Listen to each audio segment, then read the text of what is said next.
तेरा दुकान बंद कर दूं क्या?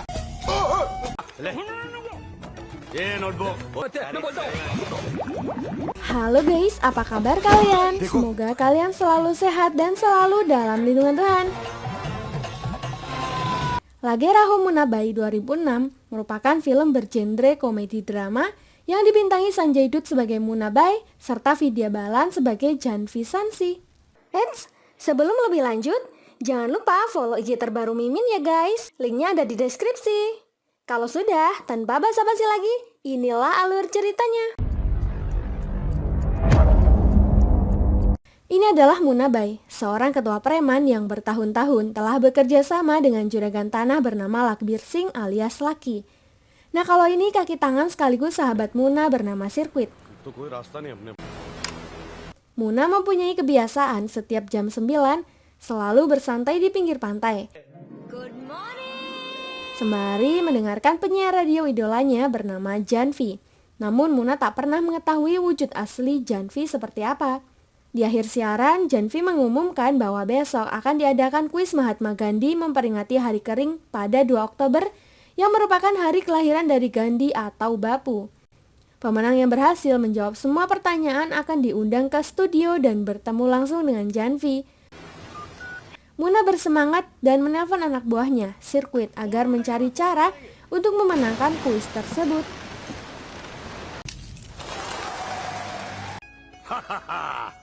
Keesokan harinya, Muna memaksa sejarawan dan profesor untuk menjawab kuis. Jika setiap mereka menjawab dengan benar, akan mendapatkan hadiah perabot yang diinginkan. Kuis pun dimulai dan salah satu dari mereka berhasil menghubungkan teleponnya. Halo?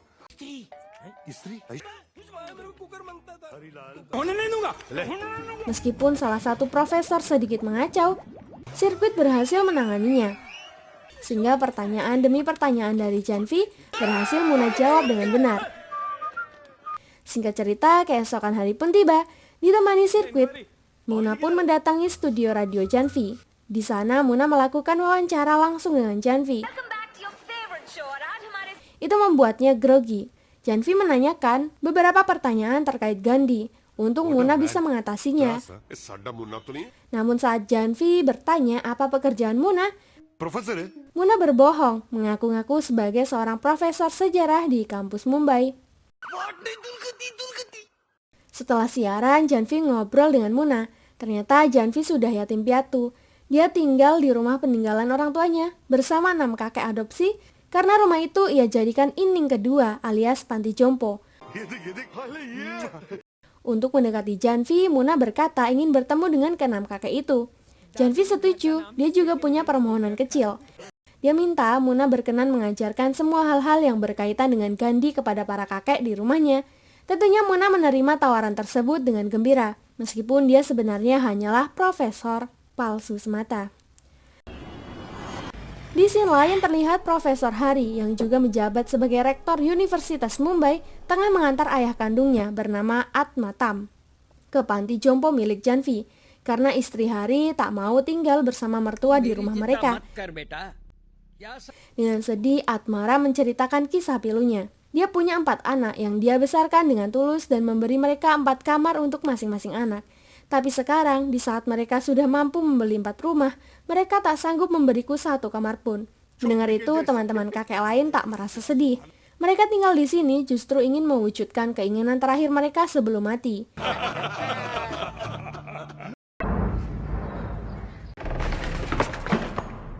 Di sisi lain, Muna pergi ke perpustakaan untuk mempelajari semua tentang Gandhi. Karena asik membaca, tanpa sadar, Muna sudah di sini 3 harian tanpa tidur. Muna dikejutkan oleh penampakan Gandhi atau Bapu yang tiba-tiba muncul di bawah cahaya. Namun yang bisa melihat Bapu hanya Muna seorang. Bapu ingin membantu Muna menghadapi masalahnya, tapi Muna ketakutan. Bapu berpesan jika sewaktu-waktu Muna membutuhkan bantuannya, Muna cukup memikirkannya saja. Muna tak percaya dengan apa yang baru saja ia alami. Ditemani Sirkuit, Muna menemui psikiater untuk memeriksa keadaannya. Psikiater mengklaim Muna hanya berhalusinasi saja. Tubuhnya capek karena tak tidur 3 hari. Muna tak terima, dia mencoba memanggil Bapu kembali. Dan tentu saja hanya Muna yang melihat. Sedangkan Sirkuit pura-pura bisa melihat agar Muna tak merasa gila. Sirkuit meminta resep dokter dan membawa Muna pulang ke rumahnya. Malam harinya, Muna kembali memanggil Bapu untuk meminta bantuan. Bapu bersedia ikut dengan Muna esok hari dan membantu Muna menangani semua pertanyaan yang akan diberikan oleh para kakek di rumah Janvi. Jika berhasil, Bapu meminta Muna melakukan satu hal untuknya dan Muna pun menyetujuinya. Keesokan harinya, Muna berkunjung ke rumah Janvi. Lalu sebelum memulainya, Muna mengajak mereka mengenang Bapu dengan menyanyikan lagu pujian. Bapu pun datang sehingga pertanyaan bisa dimulai. Singkat cerita, Muna sukses besar dalam menjawab setiap pertanyaan dan membuat para kakek serta Janvi merasa kagum. Profesor. Setelah selesai, salah satu kakek bernama Bomi memanggil Muna. Kakek Bomi tahu perasaan Muna terhadap Janvi dan menyuruhnya tak mengulur waktu untuk menyatakan cinta. Karena kakek Bomi jadi teringat masa lalunya. Dia dulu punya kekasih bernama Tina. Namun cintanya tak direstui ayahnya dan menikahi Rita. Sekarang kakek sudah menikah dan ternyata Tina belum juga menikah sampai sekarang. Muna bertanya kenapa kakek tak menikah dengan Tina saja. Ternyata anak-anak kakek melarangnya. Kakek Bomi sangat ingin menghabiskan sisa hidupnya dengan Tina. Cintanya begitu besar, bahkan mobil kesayangan kakek ini selalu dia simpan karena punya kenangan manis di dalamnya. Kenangan itu adalah ciuman pertamanya dengan Tina di dalam mobil ini. Lalu kakek Bomi menyarankan Muna dan Janvi untuk berkeliling memakainya. Malam harinya Muna dan Sirkuit mabuk dan bernyanyi dengan gembira bersama, serta membayangkan dirinya sedang duduk berdua bersama Janvi di dalam mobil milik kakek Bomi. Tak lama Bapu datang untuk menagih janji dan menasihati Muna agar segera mengakui kebohongannya dengan Janvi, agar masalah kedepannya tidak rumit. Muna menolak karena dia tak mau kehilangan Janvi. Bapu kecewa, dia yakin suatu saat Muna akan membutuhkan nasihatnya kembali. Paginya Muna terkejut mendapat telepon dari Janvi bahwa ia sedang di kampusnya untuk bertemu rektor, anak kakek Atmaram. Karena kakek Atmaram sebentar lagi akan ulang tahun dan dia berencana membuatkan kejutan. Ia ingin rektor menjenguk ayahnya karena semenjak menitipkan di rumahnya, Profesor Hari sekalipun tak pernah menjenguk ayahnya.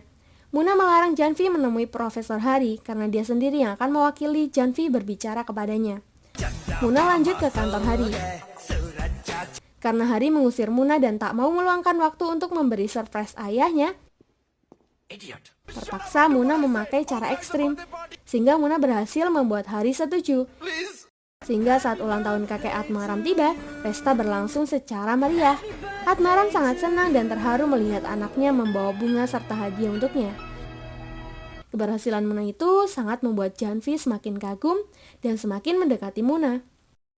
2 bulan cepat berlalu dan adegan berpindah di kantor laki, di mana Muna curhat tentang ingin melamar Janvi namun belum mendapat keberanian. Laki ingin membantu melancarkan dan membiayai pernikahan Muna. Namun setelah mengetahui alamat Janvi, Laki menyadari sesuatu yang membuat dirinya berhenti tersenyum. Rumah Janvi adalah target Laki berikutnya untuk hadiah pernikahan anaknya yang akan diberikan ke besannya sebagai syarat nikah.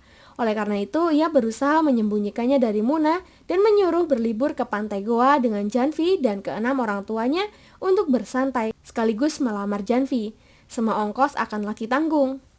Lalu Janvi dan Muna kembali ke panti jompo Ining kedua dan mengumumkan akan mengajak mereka semua pergi ke Goa untuk melaksanakan pesta pernikahan. Semua kakek mengira mereka berdua yang akan menikah. Ternyata Muna dan Janvi berhasil menyatukan Bomi dan Tina untuk menikah. Singkat cerita, pergilah mereka ke Goa lalu mengadakan pernikahan Bomi dan Tina di pantai. Di sisi lain, Laki tengah menyuruh Sirkuit dan pasukannya mengosongkan rumah mereka. Sehingga saat Muna hendak melamar Janvi, Janvi mendapat kabar bahwa tempat tinggalnya tengah dibongkar oleh sekelompok orang.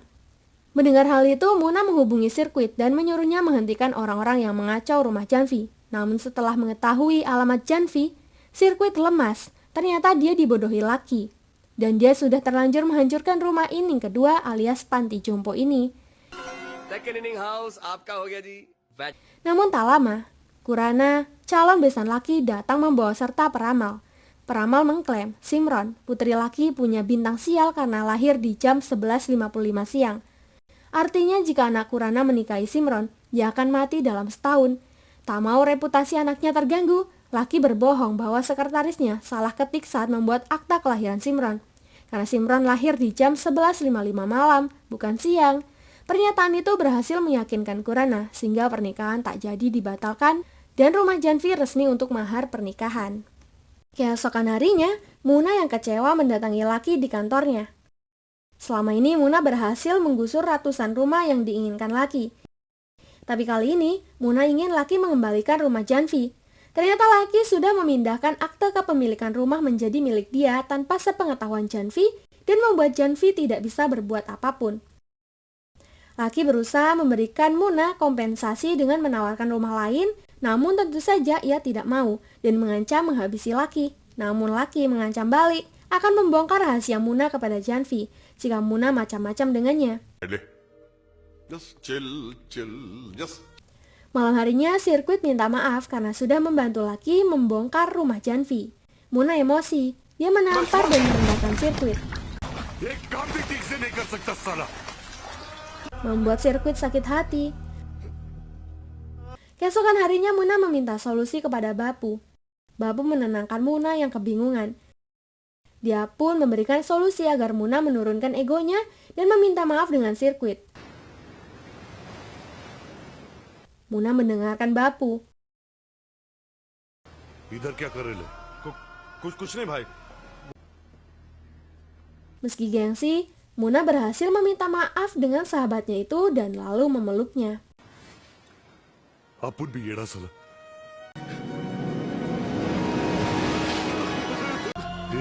Sorry bola. Lanjut cerita saat Janvi dan para kakek sedang menemui Arjun, si pengacara. Muna tak yakin kalau Arjun bisa berhasil menangani masalah mereka. Muna mengusulkan ganti pengacara. Dia kuliah di London dan praktek di Afrika Selatan. Pengacara ini akan memberi kita solusi dengan bijak tanpa harus menggunakan kekerasan.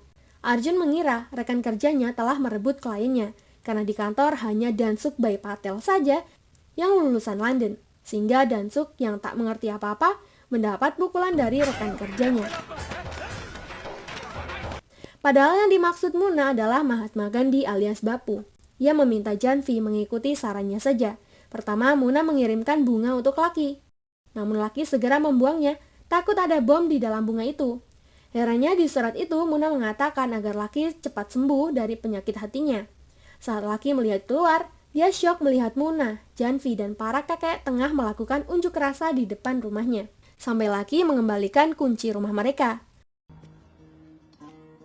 की ड्रामा है मुन्ना. जब तक आपको ये एहसास नहीं हो जाता कि आप गलत Get well soon, Lucky. जा हमारे घर की. Laki menyuruh satpam memukul Muna.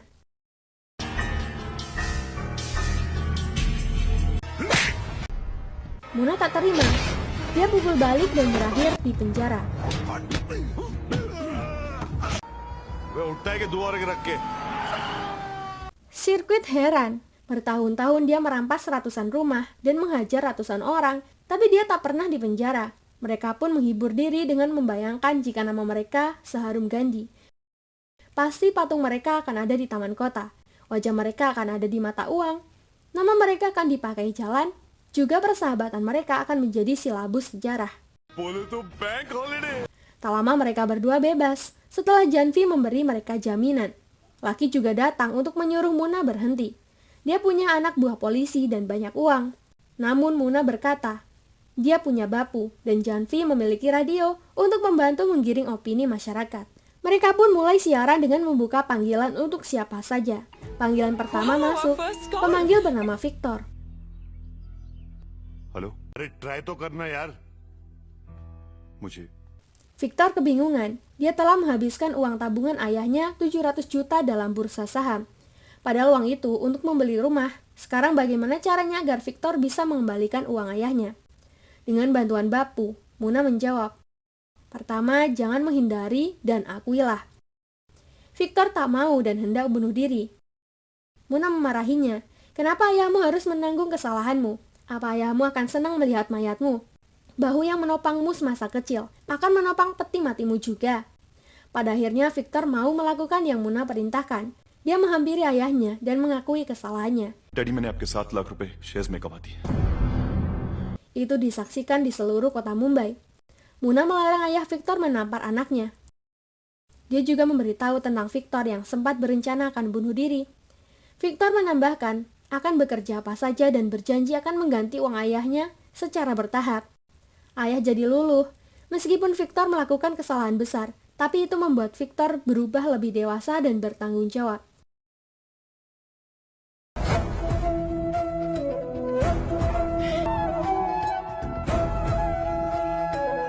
Di akhir siaran, mereka memberitahu alamat rumah Lucky dan meminta bantuan pendengar untuk membantu teman mereka yang sedang sakit dengan mengirim bunga agar cepat sembuh. Di sisi lain, Kurana menelpon Lucky yang sedang tertekan.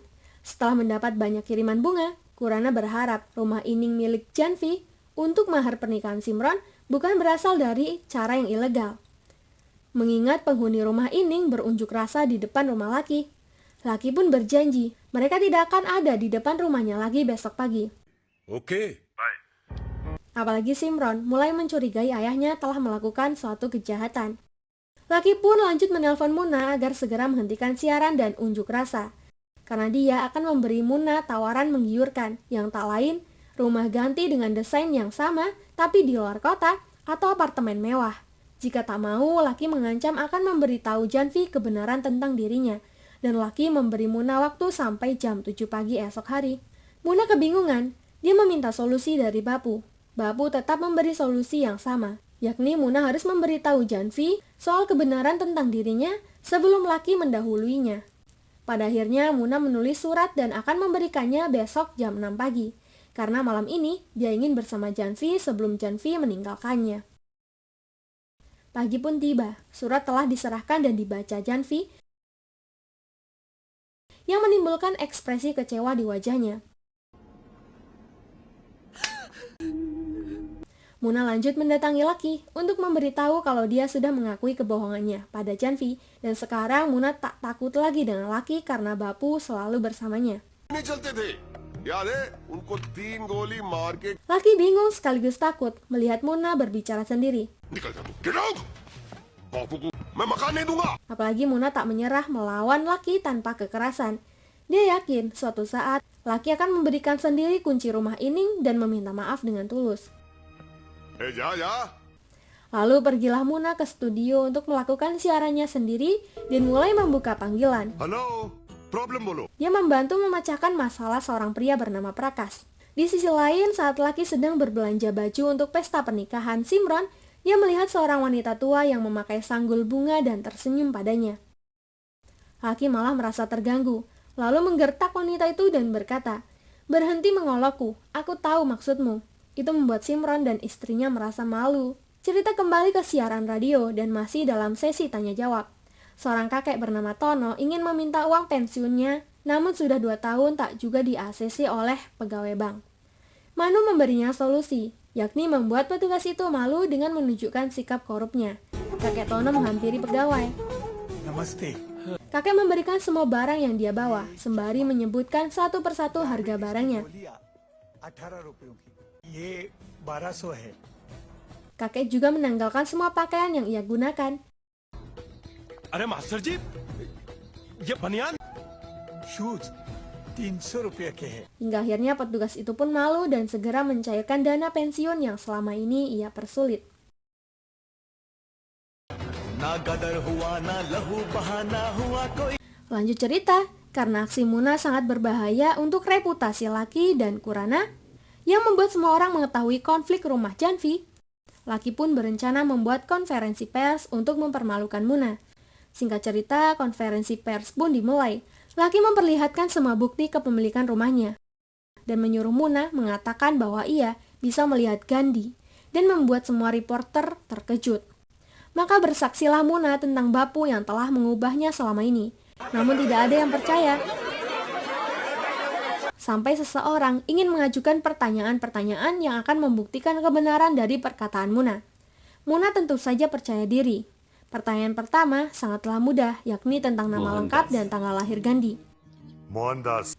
Namun pada pertanyaan ketiga dan selanjutnya, Bapu tidak bisa menjawabnya. Tak disangka, yang memberi Muna pertanyaan adalah dokter psikiaternya yang berhasil membuktikan kalau Muna hanyalah seorang yang menderita OCD. Itu membuat Muna malu serta kecewa dengan Bapu. Dia menjadi putus asa dan berpikir bahwa dirinya memang gila dan memutuskan akan pulang ke kampung halamannya. Singkat cerita, akhirnya pernikahan anak laki pun dilaksanakan juga. Sedangkan Muna bersama Sirkuit sedang menuju kampung halamannya. Di tengah perjalanan, ia merasa rindu dengan Janvi, dan Sirkuit berencana memutar balik kendaraannya. Di sisi lain, Simran malah mencoba kabur dari pernikahannya, dan kebetulan taksi yang dinaikinya adalah milik Victor. Ternyata Simran sudah diberitahu ibunya soal kebohongan ayah perihal waktu dan tanggal lahirnya. Simran merasa bersalah, horoskopnya tak cocok dengan Vijay. Dia takut jika suaminya mati setelah menikah, ia akan disalahkan. Victor berusaha meyakinkan Simran untuk tidak melakukan bunuh diri. Victor menyarankan Simran berkenan menelpon Muna. Dia mengatakan, tak perlu tergesa-gesa, kereta akan lewat setiap 2 menit, kau bisa mati kapanpun.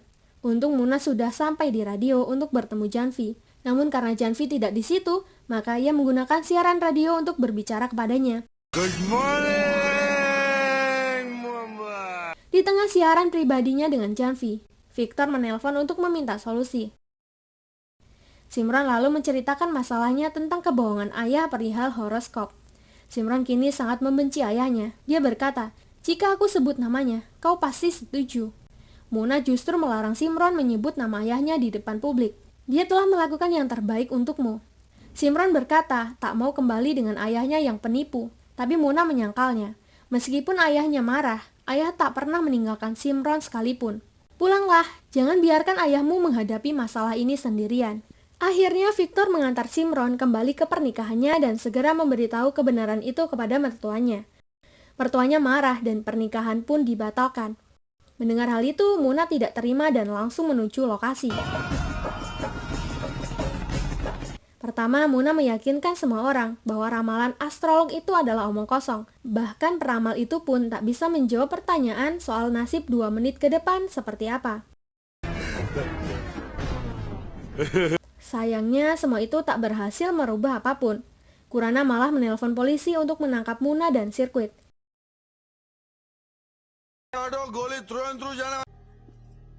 चल, लेके चल अपन को। Vijay tak tinggal diam. Dia tetap akan menikahi Simran apapun yang terjadi. Dia mungkin bisa mati menikahi Simran, tapi dia akan mati jika tidak menikahi Simran. Di sisi lain, Muna dan Sirkuit sedang galau, membayangkan dirinya di kehidupan yang berbeda di mana ia bisa menjadi apa yang Janvi inginkan. Namun tak disangka, Janvi datang membawa cincin Muna. वो तो मेरे पास है। Muna mengira, gilanya kambuh lagi. Namun Sirkuit membuat Muna yakin bahwa itu beneran Janvi. Janvi berkata, banyak orang yang memberi banyak pelajaran tentang Gandhi, namun hanya Muna yang mempraktekannya. Janvi bersedia menikah dengan Muna meski Muna bukanlah seorang profesor. Kejadian itu membuat semua orang merasa terharu. Tak lama Laki datang untuk berterima kasih, Thanks a ton. serta memberikan kunci rumah Janvi kembali. Setelah menikah, Muna Janvi beserta para kakek kembali ke rumah tercinta mereka. Muna Janvi tetap melanjutkan siaran sihir Mahatma di radio. Bomi dan Tina mengadopsi Sirkuit. Victor membeli taksi baru hasil tabungannya, serta Vijay dan Simran yang bahagia telah mempunyai seorang anak. Semua ini terjadi berkat Gandhi yang walaupun secara fisik sudah tidak ada, namun ajarannya akan terkenang sepanjang masa. Di akhir film terlihat Laki yang sekarang gilirannya mendapatkan ilham dari Gandhi setelah membaca banyak buku Gandhi di perpustakaan. Begitulah akhir dari film Lage Maho Munabai 2006. Terima kasih buat kalian yang sudah support channel ini. Jangan lupa tinggalkan like dan saran kalian di kolom komentar. Sampai jumpa di alur cerita berikutnya. Terima kasih.